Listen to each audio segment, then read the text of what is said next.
السلام علیکم دوستو، آج 25 اپریل 2026 اور اس وقت تقریباً دوپہر کے 3 بجے ہوئے ہیں۔ اب تک کے جتنے بھی سوالات مجھے رسیو ہو رہے ہیں یا پھر آج کل میں راولپنڈی اور اسلام آباد سے متعلق وہاں سے تعلق رکھنے والے کچھ لوگوں کو جب ڈیل کرتا ہوں تو کچھ ایسے معاشی و معاشرتی پیٹرنز ان کے اندر میں فائنڈ آؤٹ کرتا ہوں جن کی وجہ سے ان کے فیوچر پر، ان کے کیریئر کے اوپر یا ان کی معاشی تقدیر کے اوپر نیگیٹو امپیکٹس جنریٹ ہوتے ہوئے دکھائی دے رہے ہوتے ہیں۔ میں آپ کو ہمیشہ بلکہ اپنے تمام تر سٹوڈنٹس کو اپنے تمام تر لیکچرز میں، یہاں تک کہ اپنے تمام تر ولاگز میں حضرت علی کا ایک فرمان یا نہج البلاغہ میں پورا خطبہ اس حوالے سے آپ کو بتاتا ہوں، جس میں ایک شرپسند شخص حضرت علی کے سامنے گیا اور اس نے ہاتھ میں روٹی کا ٹکڑا اٹھایا ہوا تھا اور اس نے شرارتاً پوچھا کہ بتائیں یہ میرے نصیب میں ہے کہ نہیں۔ اب اس کے ذہن میں یہ تھا کہ اگر یہ کہیں گے کہ تمہارے نصیب میں ہے تو میں فوراً گرا دوں گا، اور اگر یہ کہیں گے تمہارے نصیب میں نہیں ہے تو میں فوراً کھا جاؤں گا۔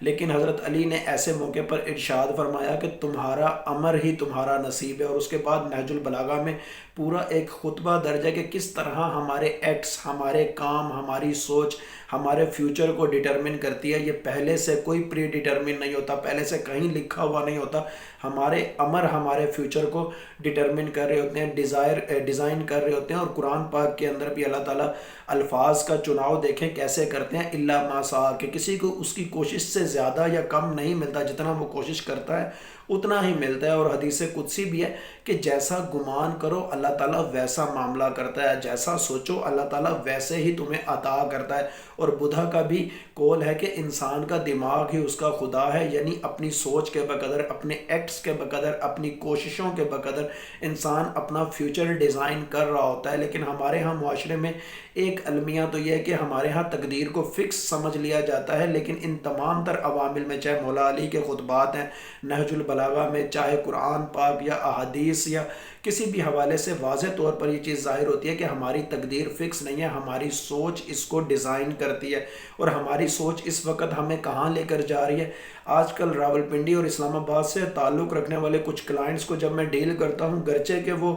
کنسلٹنسی کے لیے مجھ سے رابطہ کرتے ہیں، اپنا ذائچہ بنوانے کے لیے مجھ سے رابطہ کرتے ہیں، لیکن جب ان سے سوالات کیے جائیں یا ان کے سوالات سنے جائیں یا ان کے پرابلمز کو اسٹڈی کیا جائے تو کچھ ایسے سائیکولوجیکل پیٹرنز مجھے وہاں پر دیکھنے کو ملتے ہیں جن سے مجھے پتہ چلتا ہے کہ انڈائریکٹلی یا انکانشیسلی یہ اپنے مستقبل کو اپنے ہی ہاتھوں سے تباہ کر رہے ہیں، یا ان کی سوچ ان کے مستقبل پر، ان کے کیریئر پر، ان کی معاشی جو گروتھ ہے اس کے اوپر نیگیٹیولی افیکٹ کر رہی ہے یا نیگیٹیولی ان کو انڈرمائن کر رہی ہے۔ اور اس کی وجہ سے نہ صرف ان کے معاشی معاملات خراب ہو رہے ہیں بلکہ ازدواجی یا میریٹل لائف سے ریلیٹڈ معاملات بھی خراب ہو رہے ہیں، ان کے سوشل معاملات بھی ان کے خراب ہو رہے ہیں۔ پھر انہیں لگتا ہے کہ ان کی زندگی میں ناکامیاں لکھی ہوئی ہیں، لڑائی جھگڑے ان کے معمول بن جاتے ہیں، نقصانات ان کے معمول بن جاتے ہیں۔ اور ایسے موقع پر اگر وہ کسی آسٹرولوجر کے ہتھے چڑھ جائیں، کسی نجومی کے ہتھے چڑھ جائیں، تو ان کو یہی سننے کو ملتا ہے کہ تم پہ تو ساڑھ ستی ہے، تم پہ تو بندش ہے،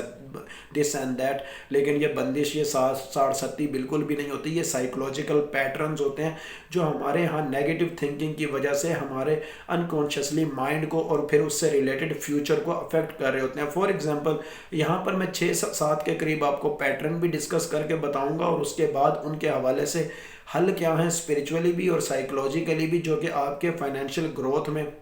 مددگار بھی ثابت ہو جاتے ہیں۔ آج کل میں کیونکہ راولپنڈی اور اسلام آباد سے ریلیٹڈ بات کر رہا ہوں، یہاں پر سیاسی ماحول کے حوالے سے یا عالمی ماحول کے حوالے سے جس قدر حالات جس طرح کے پنپے ہوئے ہیں، سارے لوگ جانتے ہیں کہ راولپنڈی اور اسلام آباد میں فائنینشیل سچویشن اس وقت کیا ہے۔ لیکن یہاں پر جو سائیکولوجیکل پیٹرنز ہیں، نمبر 1 یہ کہ رزق میں بہت بے برکتی کے حوالے سے سننے کو ملتا ہے، چھینا چھپٹی کا احساس ہوتا ہے، ہر کوئی ایسا لگتا ہے کہ جیسے پیسوں کی تنگی کا رونا رو رہا ہے، یا اس حوالے سے وہ سوچ رہا ہے۔ دوسروں سے حسد ان معنوں میں ہے کہ ہر کسی کو لگتا ہے کہ دوسرا اس سے بہتر زندگی جی رہا ہے، بلکہ کوئی بھی مسکراتا ہوا شخص نظر آ جائے تو ہر کسی کو یہ گمان ہوتا ہے کہ شاید یہ مجھ سے زیادہ سکھی ہے یا مجھ سے زیادہ ایزی لائف جی رہا ہے۔ پھر دوسرا پیٹرن جو یہاں پر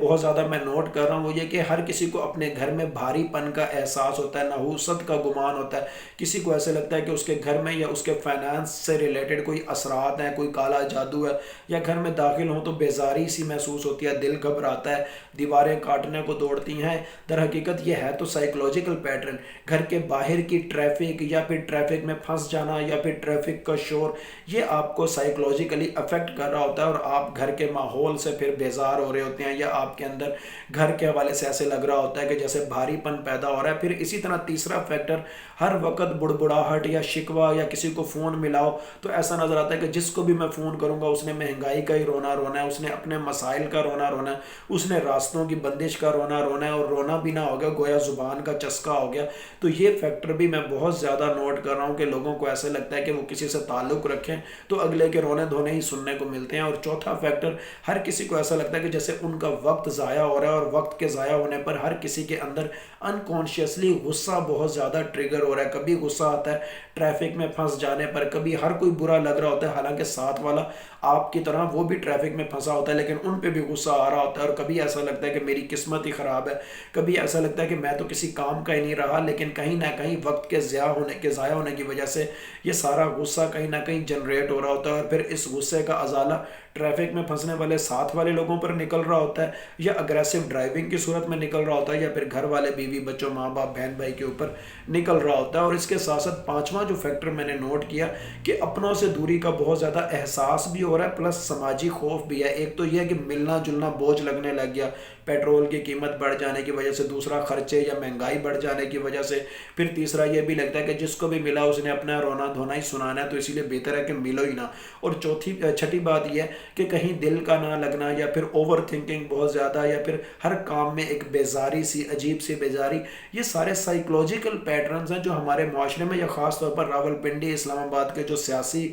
ماحول کی وجہ سے حالات ہیں، یا انٹرنیشنل انوائرمنٹ کی وجہ سے حالات ہیں، ان کی وجہ سے یہاں کے لوگوں میں بہت زیادہ سٹڈی کر رہا ہوں۔ لیکن آپ یہاں پر یہ دیکھیں کہ یہ تمام تر کیفیات آپ کے اپنے ہی فیوچر کے حوالے سے آپ کے نقصان کا سبب بن رہی ہیں، گھاٹوں کا سبب بن رہی ہیں، لڑائی جھگڑوں کا سبب بن رہی ہیں۔ کبھی آپ کو لگتا ہے کہ کوئی آپ کے خلاف سازش کر رہا ہے، کالا جادو کر رہا ہے، کبھی کوئی آپ کو شاید کہہ دے کہ آپ پہ ساڑ ستی ہے، بندش ہے، دس اینڈ دیٹ۔ لیکن ان کیفیات کے بقدر اگر آپ دیکھیں تو یہ پیور سائیکلوجیکل فیکٹرز ہیں جو آپ کی سوچ کے بقدر آپ کے فیوچر پر، آپ کی معاشی ترقی پر حاوی ہو رہے ہیں۔ اب یہاں پر دیکھیں کہ اگر آپ کو لگتا ہے کہ بے برکتی ہے یا دوسرے آپ سے بہتر ہیں، تو آپ خود ایک حدیث کے اوپر غور کریں۔ حدیث نبوی کا مفہوم ہے کہ صدقہ دیا کرو، صدقے سے رزق میں اضافہ ہوتا ہے، پرندوں کو دانا پانی ڈال دینا، اور پھر اس کے بدلے میں اللہ تعالیٰ کو دل ہی دل میں پکارنا کہ اللہ تعالیٰ دیکھو پرندوں نے آپ سے مانگا بھی نہیں اور آپ نے ان کے لیے رزق کا اسباب پیدا فرما دیا، میرے لیے بھی ایسے رزق کے اسباب پیدا فرماؤ۔ پھر کچھ سائیکلوجیکل ریمیڈیز ہیں، لیکن یہ امام جعفر صادق کے فرمان سے بھی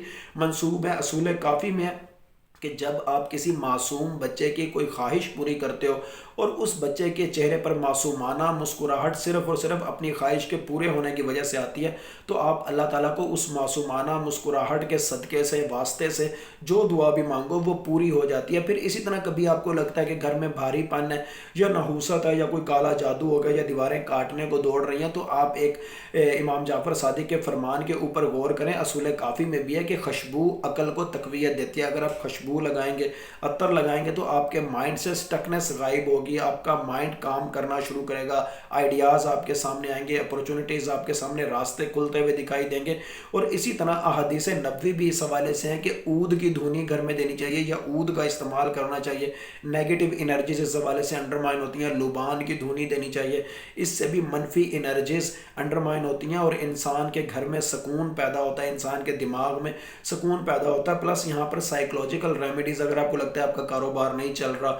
کلائنٹس نہیں آ رہے، گاہک نہیں آ رہے، یا فائنینشیل سٹکنس ہے، آپ اپنے گھر کی، اپنے آفس کی سیٹنگ تبدیل کر دیا کریں، کیونکہ چیزوں کی بھی انرجیز ہوتی ہیں، اور جب یہ انرجیز ری شفل ہوتی ہیں تو آپ کے مائنڈ کو ایک ری سٹارٹ کا میسج ملتا ہے، ایک نئی انرجیز، ایک نیا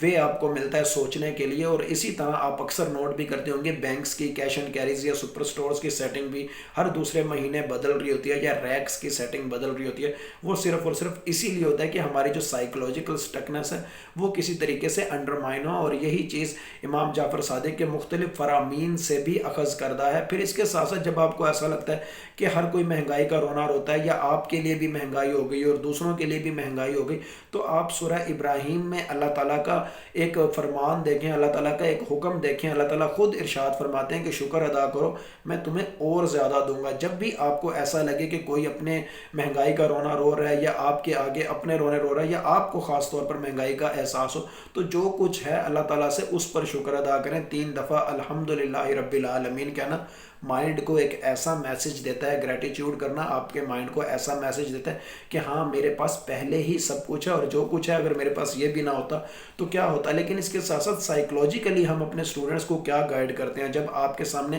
ایسی کوئی فائنینشیل سٹکنس آ جائے یا آپ بے بسی محسوس کرو مہنگائی کے آگے، انفلیشن کے آگے، تو آپ نو کمپلینٹ چیلنج ایکسیپٹ کرو اپنی ذات کے لیے۔ نو کمپلینٹ چیلنج 24 گھنٹے کے لیے ہوتا ہے کہ 24 گھنٹے کے لیے آپ کو کچھ برا لگے، کچھ ناگوار گزرے، مہنگائی کا احساس ہو، مہنگائی کی وجہ سے بے بسی کا احساس ہو، تب بھی چہرے پر کچھ نہ ناگواری کا احساس پیدا کرو، منہ سے کچھ نہ بولو، ہاں جب کہیں پہ بھی آپ کو تکلیف ہو بس چپ ہو جاؤ، سائلنٹ رہو، لیکن نو کمپلینٹ چیلنج۔ 24 گھنٹے کے لیے آپ یہ کر کے دیکھیں آپ کے مزاج میں آپ کے سائیکلوجیکل پیٹرنز یا اکنامک سائیکالوجی آپ کی کس قدر زیادہ گروتھ کی طرف جائے گی، آپ کو احساس بھی نہیں ہوگا۔ پھر اگلا فیکٹر دل کا نہ لگنا یا بیزاری ہونا۔ آپ ایک حدیث شریف کے اوپر غور کریں، اور ہمارا ایمان ہے کہ جو حضور پاک صلی اللہ علیہ وسلم نے ارشاد فرما دیا وہ حق ہے، وہ سچ ہے۔ حضور پاک صلی اللہ علیہ وسلم کی حدیث کا مفہوم ہے کہ مجھ پر درود بھیجو، اللہ تعالیٰ تمہارے دکھوں کو دور کرے گا۔ اب جب حضور پاک صلی اللہ علیہ وسلم نے ارشاد فرما دیا کہ درود بھیجنے سے دکھ تکلیفیں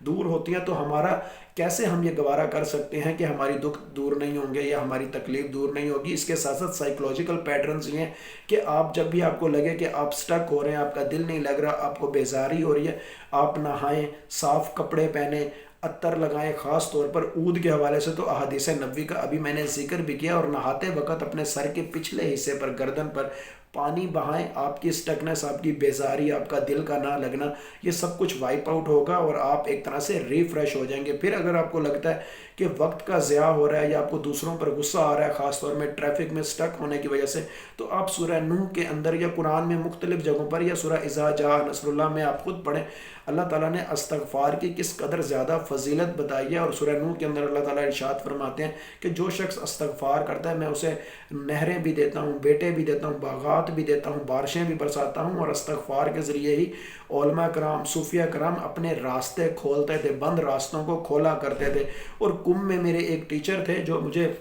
یونیورسٹی میں پڑھاتے بھی تھے، وہ اکثر کہا کرتے تھے ہماری کلاس میں کہ جب میں کبھی ٹریفک میں سٹک ہو جاتا ہوں تو میں ایک عمومی وظیفہ پڑھتا ہوں، یا باسط بحق لا الہ الا انت سبحانک انی کنت من الظالمین۔ اور آپ اللہ تعالیٰ کے نام کی جو صفت ہے باسط، اس کا بھی اگر آپ مفہوم پڑھیں تو آپ کو واضح طور پر نظر آئے گا کہ کیسے اللہ تعالیٰ کی صفت باسط راستے کھولنے سے متعلق اللہ تعالیٰ کی صفت کا اظہار کر رہی ہے۔ پھر اس کے ساتھ ساتھ اگر آپ کار میں ہیں، آپ کوئی پوڈ کاسٹ بھی لگا سکتے ہیں اپنے کار کے اندر، یا بائک پہ ہیں تو آپ پیرالل تسبیح بھی کر سکتے ہیں۔ یہ کچھ سائیکلوجیکل پیٹرنز ہوتے ہیں جو انسان کو وقت کا ضیاع کی وجہ سے غصہ نہ آنے دیتے ہیں یا غصہ آنے سے روکتے ہیں۔ پھر اس کے ساتھ ساتھ کچھ لوگوں کو یہ بھی لگتا ہے کہ لوگوں کو ملنا ان کو بوجھ لگ رہا ہوتا ہے کہ مہنگائی بڑھ گئی ہے، یا پھر یہ کہ جس کو ملیں گے وہ اپنا رونا دھونا دھوئے گا۔ تو اس حوالے سے سائیکلوجیکل پیٹرن یہ ہے کہ آپ گارڈننگ کریں، مٹی کے ساتھ کھیلیں، مٹی کے ساتھ کام کریں، اپنے گھر میں یا گملوں میں پودوں کے ساتھ کھیلیں، پودوں کو سیٹ کریں، گوڈی کریں۔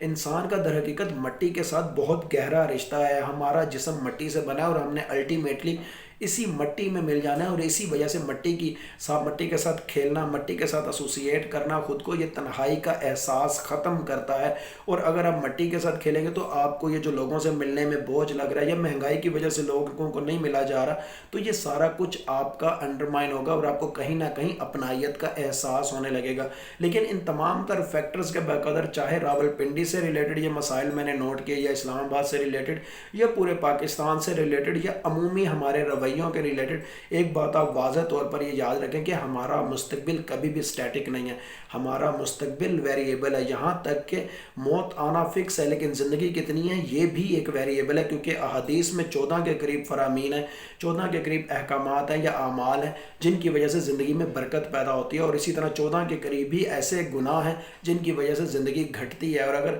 زندگی فکس ہوتی تو یہ چیزیں کبھی نہ ہوتی۔ تو اسی لیے